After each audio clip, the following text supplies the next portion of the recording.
Bonjour à toutes et à tous et bienvenue dans Looking for Rugby, l'émission qui distille son savoir.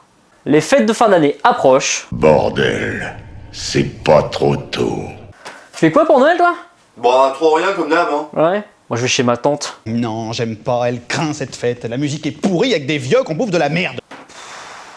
Mais bon, c'est ma tante. Vous irez à la fête et vous ferez un bisou à Tati. Saison de tous les dangers pour les nutritionnistes qui suivent nos rugbyman préférés, ces ayatollahs du bien manger et terroristes de la sobriété. Mais seulement dans un sport qui a élevé la troisième mi-temps au rang de religion d'État, il ne pouvait bien sûr en aller totalement ainsi. Nous vous proposons donc notre top 6 des plus grands fêtards du rugby, même si en faisant cela, j'ai quand même l'impression qu'on plagie notre bonne vieille boucherie Ovalie menée par son charismatique leader, Oval Masqué. C'est du vol et du plagiat. J'aime pas trop les voleurs et les fils de pute.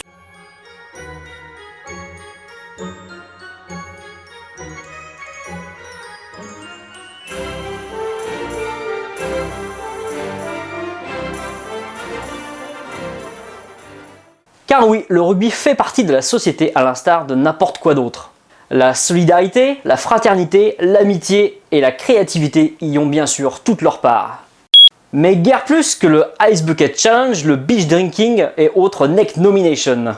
Soyez les bienvenus dans un monde de bitures joyeusement irresponsables. Si vous êtes habitué à ce type de phénomène, vous aurez peut-être la surprise de constater l'absence dans notre top de quelques-uns des meilleurs clients du pub du coin. Je pense notamment à Danny Kerr, mais qui s'est bien repris depuis quelques temps et qui est un petit peu trop bon sportivement pour mériter de figurer dans notre top. Voici donc notre top 6. Et pourquoi 6 ? Parce que comme Punky, on fait ce qu'on veut.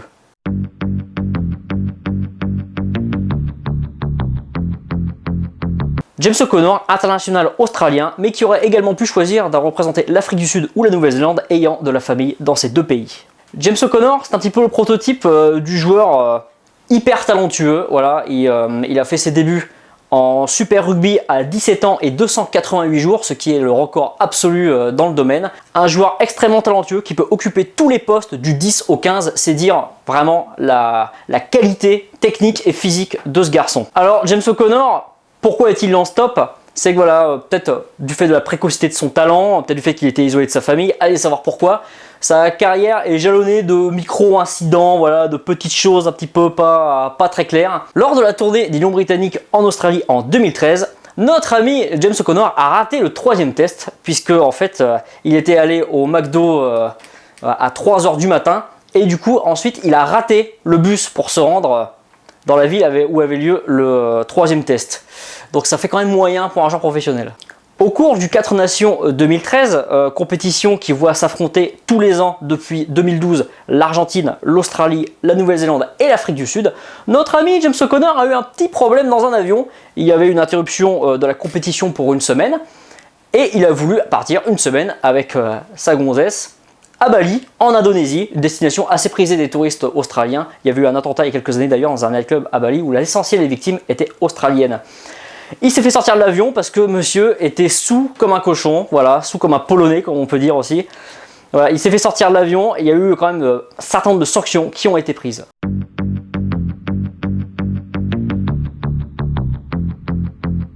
Ah, Mike Phillips, l'inénarrable Mike Phillips, voilà, en 5e position, le gallois Mike Phillips. Parce que ouais, ça va être un peu un Australie Pays de Galles, hein, ce top, je sais pas si t'as remarqué la gueule, Ouais, mais c'est pas mal, hein. ils sont très bons dans ce domaine-là, nos petits gars. Il y a de la compète. Voilà, il y a de la compé, il y a match. Là, vraiment, il y a un match entre ces deux pays, tout à fait. Alors, Mike Phillips, ce qu'on peut dire sur lui quand même, c'est que Il joue au Racing. Il joue au Racing, après d'autres clubs, mais ça on va y venir. Il a un physique de 3ème ligne, il fait plus de 100 kg, ça commence petit à petit à devenir la norme. Voilà, on est assez loin des éjecteurs classiques type Morgan Parra, qui sont tout fins. Voilà, là, on est vraiment dans des gabarits supérieurs. Mike Phillips, le gallois, donc gallois, égale plus ou moins biture quand même, on aime bien les soirées alcoolisées dans la principauté. La principauté, c'est la principauté qui dépend du Royaume-Uni, bien sûr. Un jour peut-être indépendante, mais ça, on y reviendra dans un futur très lointain. évidemment. En 2011, notre petit Mike Phillips, il est pris d'une fringale. Lui aussi, il va aller au McDo à 3h du matin. Évidemment, c'est fermé. Et il est maîtrisé par un vigile. Et il faut dire que les photos du garçon menotté et emmené par la police ont été assez calamiteuses. Vous pouvez googliser ça si vous voulez.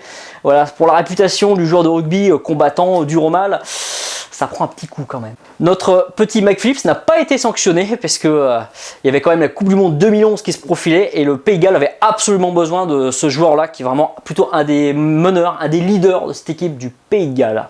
Après la Coupe du Monde 2011, Mike Phillips signe à l'Aviron Bayonnais. Qu'est-ce qui va se passer à l'Aviron Bayonnais? Eh bien, il va se présenter en séance d'analyse vidéo complètement sous et il va être viré du club. Il va être viré du club.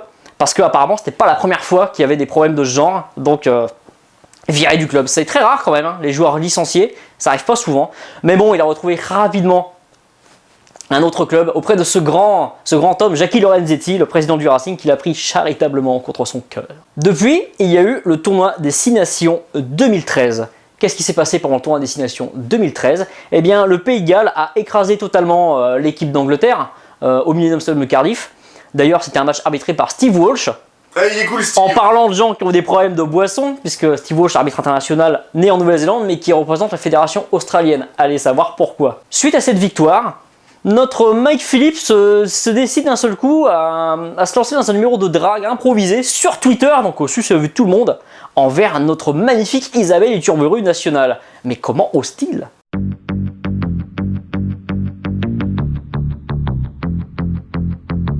Ah, Kurt Lebill. Bon, c'est pas vraiment étonnant qu'il soit là. Déjà, il est australien, et en plus, c'est un aborigène.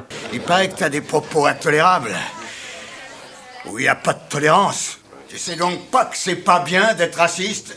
Enculé de ta race! Non, mais oh, je suis pas du tout raciste, hein, Gun. Hein. T'arrêtes tout de suite tes insinuations hors caméra, là. J'ai rien dit, Je suis pas du tout raciste, j'ai mangé du couscous une fois. Alors, tu ramènes pas trop, quoi. Hein. N'empêche que certains aborigènes ne dépareraient pas forcément à Lambé dans les années 80, quoi. Je sais pas si tu connais le quartier de Lambé, Lambé-Zélec à Brest.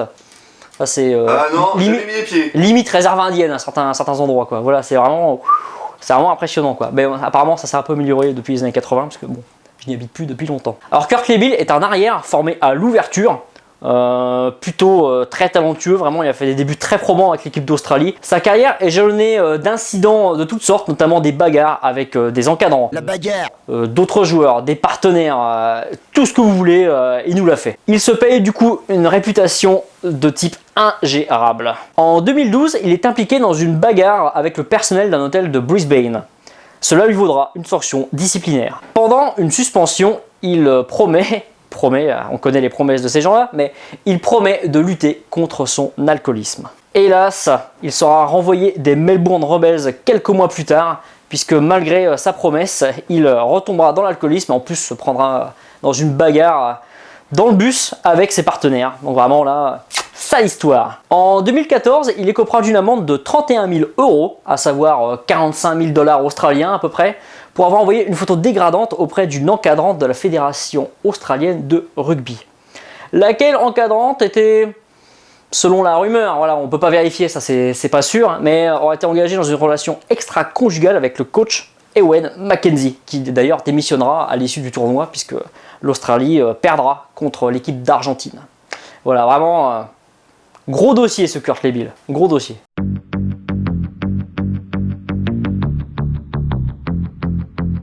Ah, Gavin Henson.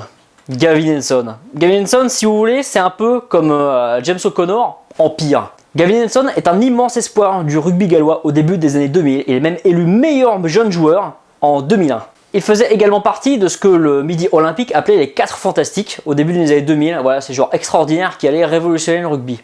Alors ça n'a pas vraiment été le cas avec notre Gavin Henson. Il y avait Michalak aussi à Gun dans ce truc-là. Voilà, lui aussi, il n'a pas totalement révolutionné son sport, mais au moins, lui, il n'a pas foutu de bordel, quoi. Plus que le rugby, ce qu'il aime, c'est la bagarre. La bagarre! Il est également connu pour être un excentrique. Il faut savoir qu'il porte sur ses chaussures des crampons en plastique vert fluo qui ont été designés par le grand Karl Lagerfeld. En 2007, alors qu'il rentre d'un match en train, un match qu'il jouait pour le compte de Neil Swansea, une équipe du Pays de Galles, il est complètement sous avec plein de potes et il urine dans le train. On ne rigole pas dans le fond. En 2011, notre ami Gavin Hanson est renvoyé des Saracens, un grand club londonien qui fait jouer beaucoup de joueurs sud-africains notamment, mais là il y avait un joueur gallois pour le coup. Il est renvoyé pour des problèmes de bagarre dans des pubs à répétition, donc le club en a ras-le-bol, ça nuit à l'image du club, allez hop tu dégages. Cette même année, Mourad Boudjelal, le grand homme du Var, le président du rugby club toulonnais, décide de le recruter pour le relancer, un peu comme il avait fait d'ailleurs avec d'autres joueurs, notamment Johnny Wilkinson, un joueur qui était souvent blessé à l'époque et qui s'est relancé au rugby club toulonnais. Et il pensait lui aussi pouvoir le relancer, le remettre dans le droit chemin. Hélas, après 4 matchs joués seulement, notre ami Gavin va se prendre le bec dans un bar de la côte et bagarre et à nouveau viré. Et voilà, Gavin. Tu l'as vu ton licenciement. En 2012, notre ami est renvoyé des Cardiff Blues. Voilà. Parce qu'il était ivre dans un avion. Voilà. Dans un avion, quoi. Entre-temps, notre ami Gavin sera fait connaître par son penchant pour la télé-réalité. On l'aura vu apparaître dans les versions britanniques de Koh-Lanta, de Danse avec les stars, ou même du Bachelor. Ça en fait des trucs, hein. Ça en fait des trucs, hein. Il est occupé, notre garçon. Il fait sacré dossier, hein. Depuis, il est retombé dans un relatif anonymat. Et ne riez pas, c'est depuis qu'il joue dans le club de Bath. Bath, une ville thermale. Voilà, le stade Recreation Ground est vraiment très beau. Il est au milieu d'un centre-ville entièrement fait au 18e et 19e siècle. C'est vraiment magnifique. Les images du stade sont toujours très belles, même si le stade est un petit peu vétuste. Mais voilà, dans une ville thermale, allez savoir, ça va mieux. C'est marrant ça. Mais c'est marrant, C'est marrant ça. Tiens. Les vertus de la flotte. On place l'eau dans tous les repas et ça va mieux. Ah, c'est bizarre, disons. Mais mon petit Hagen, comment se fait-il que ce type, qui est quand même connu pour des phénomènes, être un des phénomènes les pires de la boisson britannique, trouve-t-il encore des clubs? Comment il fait pour trouver des clubs? C'est dingue. Bah écoutez, c'est simple, certains clubs sont comme cette fille que vous avez peut-être connue au collège ou au lycée, cette fille gentille qui veut faire ranger sa lame et son cuir à son bad boy de mec. Sauf qu'elle va finir fatalement par le retrouver la tête entre les cuisses de la première pute à crack qui passe, quoi. Et la déception sera au bout du chemin. Sacré Gavin, va. Là, c'est triste, hein. C'est drôle aussi. C'est vrai.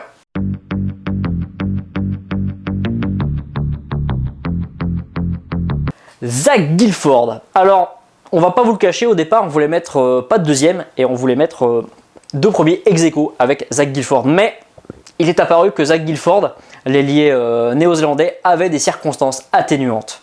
Zach Guilford participe en 2009 à la Coupe du Monde des moins de 20 ans. Cela se déroule au Japon et il y a un match, la finale, il joue la finale. La Nouvelle-Zélande joue la finale. C'est à Tokyo, au stade de Tokyo. Et là, hélas pour lui, son père fait un malaise, il assiste à la rencontre, son père fait un malaise dans les tribunes et il décédera le soir même d'un arrêt cardiaque. Voilà. Donc évidemment, comme départ de carrière professionnelle, on peut imaginer mieux, sans doute. Donc voilà, ce qui explique peut-être cela. Pendant la Coupe du Monde 2011, il ne jouera qu'un seul match contre le Canada, mais il marquera quand même 4 essais. C'est quand même suffisamment rare pour être noté. Ouais, c'est honorable, hein. C'est honorable, tout de même honorable. Par contre, il sera pris en flagrant délit de binouze dans un bar d'Auckland, avec Israël Dag d'ailleurs. Ça, on n'en parle pas trop de ça, mais c'est avec Israël Dag, tiens. Et voilà. Mais ça, je l'évoquerai quand on fera une émission sur les papas du rugby, parce qu'il y a Piriwipou qui a été les chercher. Des gens dans le bar ont averti Piriwipou et il est venu les chercher.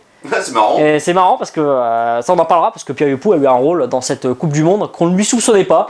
Voilà, c'est vraiment quelque chose d'assez étonnant. Mais voilà, Zach Guilford, pris par la patrouille quand même. Et ça, c'est un peu moyen. Puis vient la victoire de la Coupe du Monde. La Nouvelle-Zélande remporte la Coupe du Monde. Zach Guilford ne jouait pas la finale. Mais, et c'est en plus face à la France, putain. Ouais. Voilà, face à la France, qui a perdu donc d'un point cette finale. La Nouvelle-Zélande est championne du monde. Enfin, depuis 1987. La Nouvelle-Zélande remporte le trophée William Webb Ellis. Les joueurs se dispersent et vont en vacances. Qu'est-ce qui se passe avec notre petit Zach? Eh bien, il va aux îles Cook et un soir, il apparaît dans un bar, entièrement nu, la tête en sang, probablement touché au cuir chevelu, bredouillant des choses incompréhensibles par rapport à un accident de la route. Des gens essaient de le calmer. Évidemment, on lui réagit par La bagarre. un retraité anglais, un anglais à la retraite qui a largement passé la soixantaine, vient pour essayer de le calmer. Et là, La bagarre. sacré Zach. Sacré Zach. Bon, depuis, ça a l'air d'aller mieux quand même. Même si il est en Auvergne, quand même, c'est un peu dangereux quand on a des penchants alcoolisés d'aller en Auvergne. Un peu quand même là-bas, non? Ouais, il doit s'emmerder ou alors aller souvent souffler de la bibine. Mais bon, après, ça c'est une autre histoire. Mais voilà, Zach Gilford, quand même, un haut fait. Il a réalisé un haut fait là, quand même, c'est pas mal.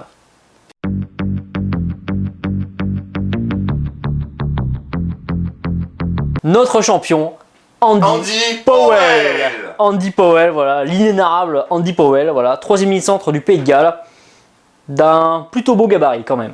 Entre 300 et 4000 livres. Alors Andy Powell, contrairement à d'autres qu'on a pu citer, il n'a pas une carrière émaillée de beaucoup d'événements, voilà, comme ça, mais il est connu pour son chef-d'œuvre, espèce d'accomplissement. Vous l'avez rêvé, lui il le fait. C'est juste comme ça. Vous l'avez rêvé un jour de faire un truc dingue, lui il l'a fait, il n'y a pas de problème. Alors, nous sommes en 2010, c'est le tournoi des 6 nations, tournoi qui sera remporté d'ailleurs par la France, c'est la dernière fois que le tournoi a été remporté par la France d'ailleurs, hein, suivez mon regard, hein Philippe. Bon, on en reparlera une autre fois, mais voilà, c'est pendant ce tournoi. Qu'est-ce qui s'est passé? L'équipe du Pays de Galles, son camp de base depuis l'année 2008, si je ne dis pas de bêtises, c'est un golf. C'est un hôtel dans un golf. Vous sentez venir un petit peu le scud qui arrive? Alors notre ami complètement torché, après une 3e mi-temps, il rentre, il dort, et au tout petit matin, il était peut-être que 3 ou 4 heures du matin, hein, là je vous cause un truc, c'est vraiment très matinal, hein. Il a faim, c'est la fringale, ça y est, il faut qu'il mange. Comme d'autres avant lui, il faut qu'il aille au fast-food, McDo pour ne pas le citer. Bah, je vais faire un petit tour au McDonald's, hein. D'ailleurs, il va falloir qu'on se pose des questions sur la relation entre les McDo et les joueurs de rugby là, parce que là, au niveau nutritionniste, professionnel, tout ça là, c'est un peu de la merde quand même, hein, c'est un peu nul à chier tout ça, c'est nul. Et sauf qu'il est pas chez lui, il a pas sa voiture. Et comment il va faire pour aller au McDo? Il va prendre, et oui, vous ne rêvez pas, il va prendre une voiturette de golf. Il va prendre une voiturette de golf pour aller au McDo à Cardiff. Heureusement pour lui, et heureusement pour nous, parce que du coup on peut bien en rigoler, notre ami Andy sera intercepté par la police britannique, alors qu'il essayait d'entrer sur l'autoroute. Il était sur la bretelle autoroute à contresens. Ah, quand même faut le faire ça. Là quand même faut le faire. Hein. C'est épique. Hein. Là il y a du niveau là quand même. Là faut se le faire, hein, une performance pareille. Mais bon, c'est de sa faute à McDo aussi. Hein. Venez comme vous êtes, c'est leur slogan. Donc du coup, voilà. Tu viens bourré. C'est sûr, ouais, voilà. Moi voilà pour notre top 6 des plus grosses barriques à bière du monde du rugby. Voilà, on espère que ça vous a plu, que vous avez pris 2-3 petites choses. Voilà, c'est rien de bien nouveau, il n'y a pas de fait de cette année par exemple, il n'y a quasiment rien. Donc voilà. Mais c'était voilà pour conclure, pas notre première année, parce qu'on a commencé qu'au mois d'août. Voilà. On espère que vous serez de plus en plus nombreux à nous suivre. On apprécie les quelques encouragements que nous avons reçus. Ça fait quand même plaisir. Ça fait plaisir, tu as raison. Voilà. Sur ce, on vous souhaite un joyeux Noël, si ce n'est pas déjà passé, et une bonne année 2015. 2015, année de la Coupe du Monde. Enfin. Enfin 4 ans qu'on l'attend. Enfin l'année de la Coupe du Monde, voilà. Sur ce, je vous dis à ciao.